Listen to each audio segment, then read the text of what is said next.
Hola, bienvenidos de nuevo.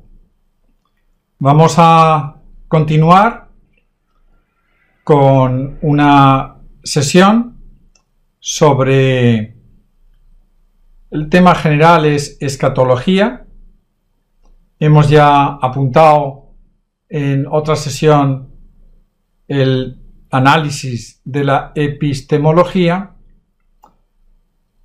Ahora sobre la escatología que sustenta o que se sustenta en mi última obra.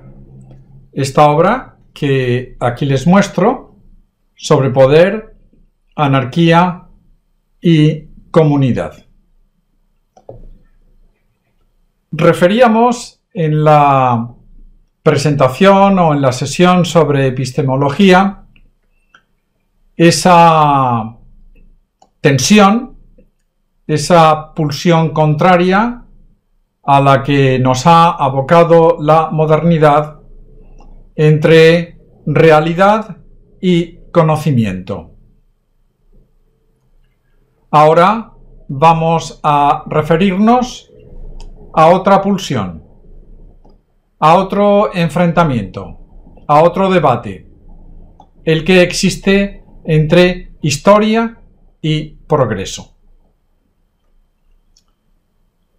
Por un lado, podemos recordar eso que dicen muchos historiadores, que toda historia cuenta la de quien la escribe. Toda historia se cuenta desde alguna posición, desde algún tiempo sobre otro. Y no existe eso que algunos han intentado hacer, que es una historia, entre comillas, neutra. Pero por otro lado, además de que la historia siempre cuenta en gran parte la de quien la escribe, podemos decir también que toda historia es conjetura. La historia no tiene causas y efectos cognoscibles con certeza. Si descontamos el azar y si descontamos la imprevisibilidad que emana de la libertad de actuación humana. En muchos libros de historia se habla de las causas, de lo que ocurrió, se habla de los efectos, pero todo eso son conjeturas, todo eso son probabilidades, todo eso son opiniones. Es imposible saber por qué ocurre tal cosa. Tal cosa ocurre por un conjunto de factores tan inmenso, tan grande, que es imposible enumerar.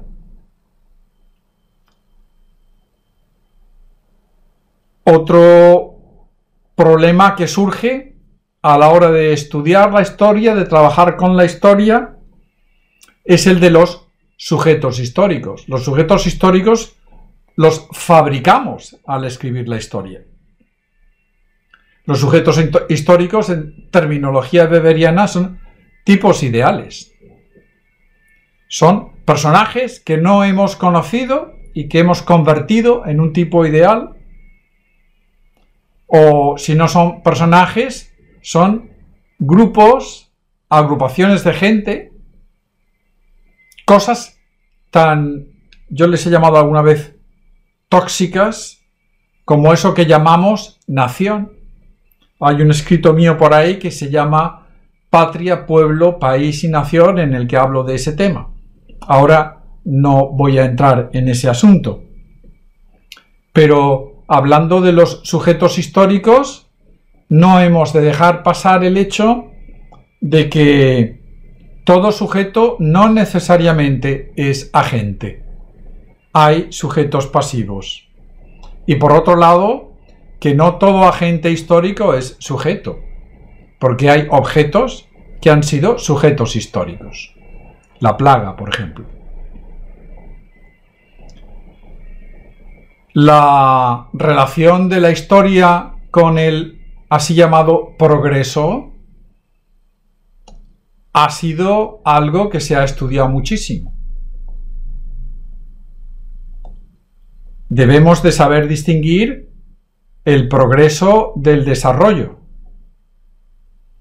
Y a la hora de hablar de progreso, hemos de pensar también cuál es su opuesto, si es la decadencia o si es el regreso.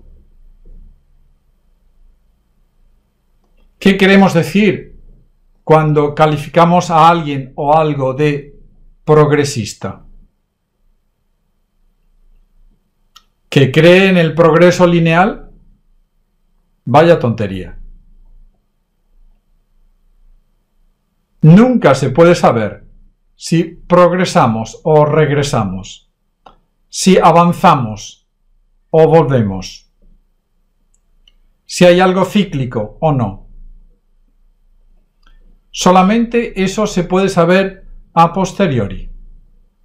El desarrollo, el progreso, solamente pueden ser certificados a posteriori, al final de los tiempos. Y eso incluso si antes nos hemos esforzado mucho en medirlo. Quizá no hay nada a lo que más hayamos dedicado tiempo en estos últimos años que a intentar medir el progreso. Un servidor le ha dedicado bastantes años a eso. Y sé que es muy difícil, por no decir imposible. Porque, ¿qué categorías utilizamos ahí? Y, una vez vistas esas categorías, ¿cómo podemos medirlas? Por poner un ejemplo, una de las categorías que se han barajado mucho últimamente es la esperanza de vida. Y se dice, ahora tenemos mucha más esperanza de vida que hace unos años, y eso es progreso. Pues no lo sé si eso es progreso, pero tampoco sé si eso es verdad. Porque, ¿cuándo empezamos a contar? Si empezamos a contar desde la concepción, hay muchos seres humanos que hoy en día tienen esperanza de vida cero y que no son contados en las estadísticas. Si fuesen contados, la esperanza de vida en nuestro tiempo no sería la que dicen las estadísticas que es. O sea que pongamos todo esto entre paréntesis. Eso del progreso, hay mucho que escribir y que decir sobre ello. Lo que sí que podemos defender es la necesidad de la verificación a posteriori. Una vez que haya terminado un proceso histórico, podemos compararlo con otros procesos históricos si tenemos los datos necesarios. Pero también es inexacto entender el progreso como un paso del tiempo. Y aquí la modernidad nos ha devenido, nos ha traído pues una contradicción. Porque al mismo tiempo que nos propone la historia como progreso, al mismo tiempo, en estos últimos años, nos pone como paradigma de autenticidad la originalidad. Lo primigenio. Lo que en muchos países se llama indigenismo. La vuelta a los orígenes, como si la vuelta a los orígenes fuese la vuelta a lo puro y a lo mejor. ¿En qué quedamos? ¿Es de donde venimos o es a dónde vamos? ¿Dónde está el progreso? Son cuestiones que a la hora de analizar nuestro tiempo, nuestra cultura, nuestra sociedad, deberíamos de plantearnos con cuidado. Hay un tema muy de moda hoy en día, que es el de la memoria histórica y también el de la leyenda negra. ¿Por qué no sacarlo a colación? Yo sí que puedo decir que en un mundo más o menos globalizado, el mundo siempre ha estado más o menos globalizado, pero en una cultura como en la que todos estamos más apretados, estamos más próximos, más uniformados, en las que pues los dirigismos están más condensados, pues es muy importante señalar cuáles son los puntos desde los cuales se vertebra una cultura. Y a la hora de proponer el análisis de un tiempo, pues será necesario referirse a esos puntos centrales. Pienso que dentro de 5 siglos, si es que llegamos a que la historia continúe 5 siglos más, dentro de 5 siglos, al estudiar nuestro tiempo, la cultura de nuestro tiempo, se prestará bastante atención a uno de los elementos que la uniformiza, que es Hollywood. Ignorar Hollywood, ignorar el efecto que Hollywood tiene y ha tenido en los últimos años en la conformación de referentes culturales, ignorar eso sería pues una tontería, sería abocarse al fracaso en el análisis. Pues bien, de igual modo que dentro de 5 siglos sería estúpido a la hora de examinar y de estudiar nuestro tiempo ignorar Hollywood, también creo que es estúpido a la hora de estudiar lo que ocurrió hace 5 siglos, ignorar el aporte que el imperio de aquellos tiempos, el aporte cultural que el imperio de aquellos tiempos representó para el mundo. Estamos hablando naturalmente de lo que se conoce como Imperio Español.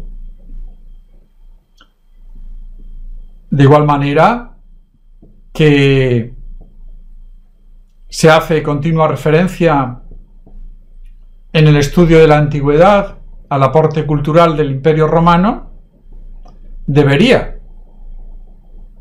de hacerse referencia a la hora de estudiar el inicio de la modernidad al aporte cultural del Imperio Español. Pero, o paradigmas de la historia, eso está sujeto a la leyenda negra. Eso está sujeto a la memoria histórica. Con la leyenda negra en el imaginario colectivo no se puede entender absolutamente nada de la evolución cultural del mundo occidental.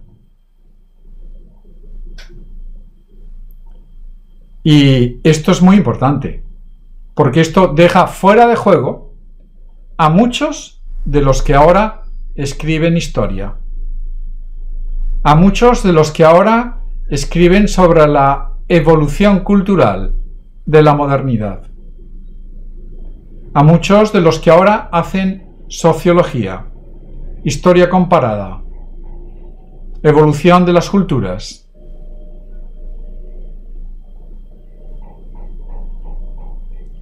En la literatura académica, cuando uno estudia tiempos pasados o cuando uno estudia el impacto que los tiempos pasados han tenido en el presente, el prejuicio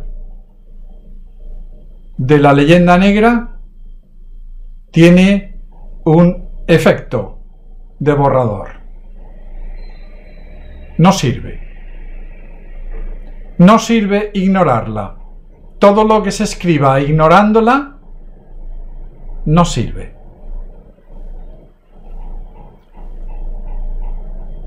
Si uno contemplase de la misma manera que dentro de 5 siglos se contemplará Hollywood, y de la misma manera que se ha contemplado el aporte de la intelectualidad griega y romana para el estudio de la antigüedad, si uno estudiase con el mismo ahínco y sin prejuicios lo que ha supuesto para la modernidad Salamanca o el pensamiento español del imperio, llegaríamos a una apertura de conocimiento que ahora se nos veda. Se nos veda por los prejuicios culturales que en el estudio de la historia y en el estudio del progreso han estado y están presentes ahora mismo en la Academia Mundial. Un servidor piensa que la civilización de América es un hecho axial único en la historia de la humanidad. No podemos ignorarlo. Hay que comprenderlo.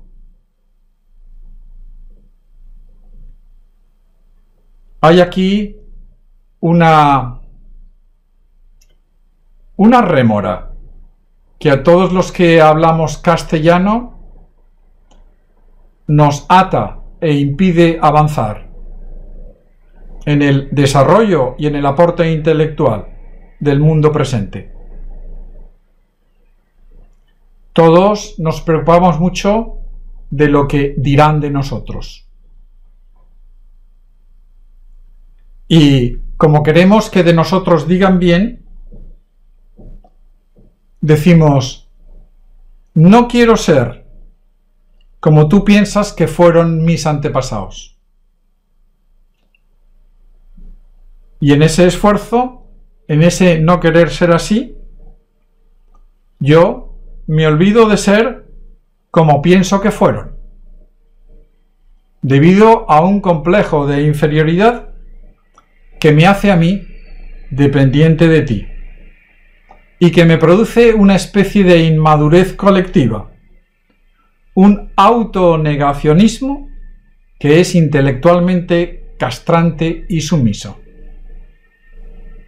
He aquí una de las causas por las que la bibliografía anglosajona domina el mundo académico hoy en día.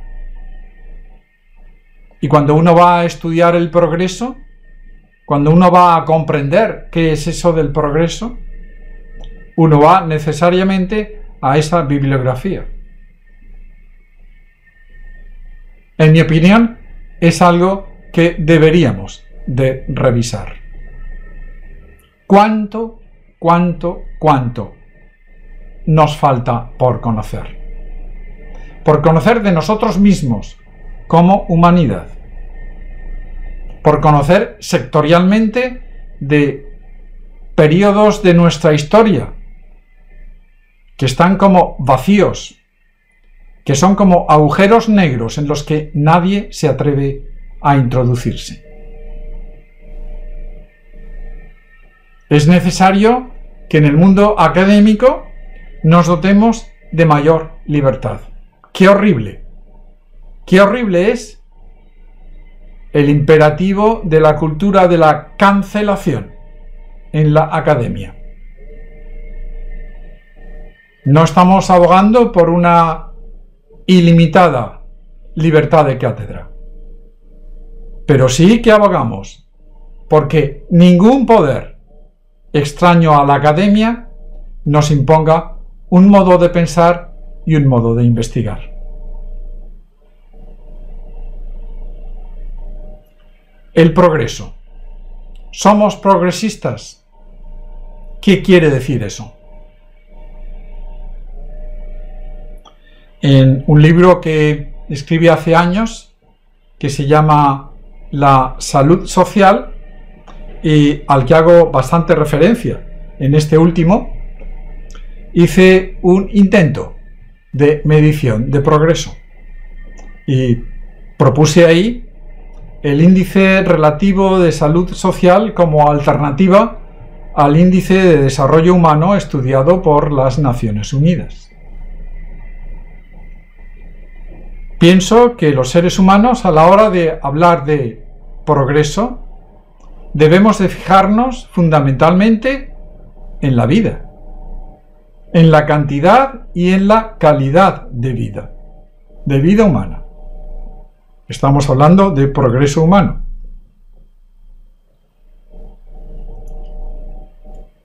¿Entendemos, en primer lugar, qué es la vida?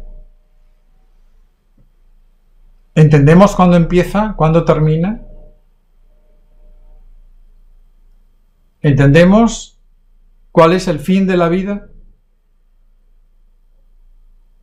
Son preguntas que hay que plantearse y que debemos de analizar con cuidado a la hora de plantearnos esa dicotomía que ahora nos estamos planteando entre historia y progreso.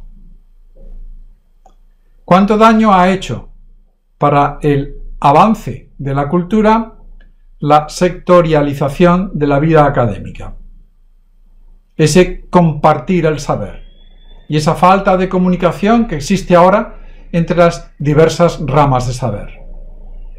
¿Cómo es posible que los que se dedican a la ciencia social no sepan tantas cosas de historia que son necesarios saber? ¿Cómo es posible que los que se dedican a la historia no sepan tantas cosas de economía, de matemáticas, de ciencia, que son necesarias para la comprensión del devenir histórico? Esa compartimentación del saber, esa manía con la especialización, nos está haciendo mucho daño.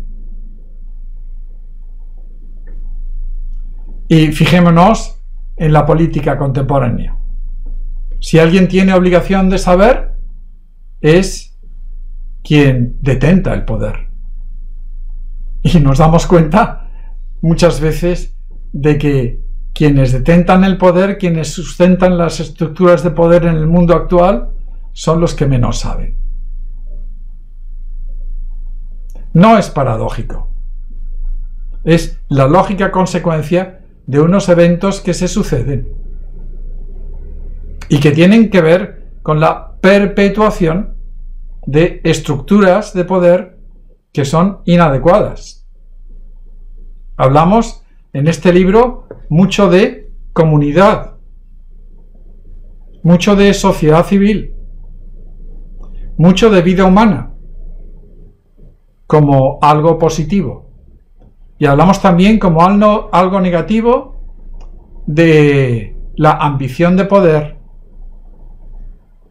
de la pérdida y la huida de nuestro horizonte cultural de la utopía, de no creernos auténticos desarrolladores de nuestro destino.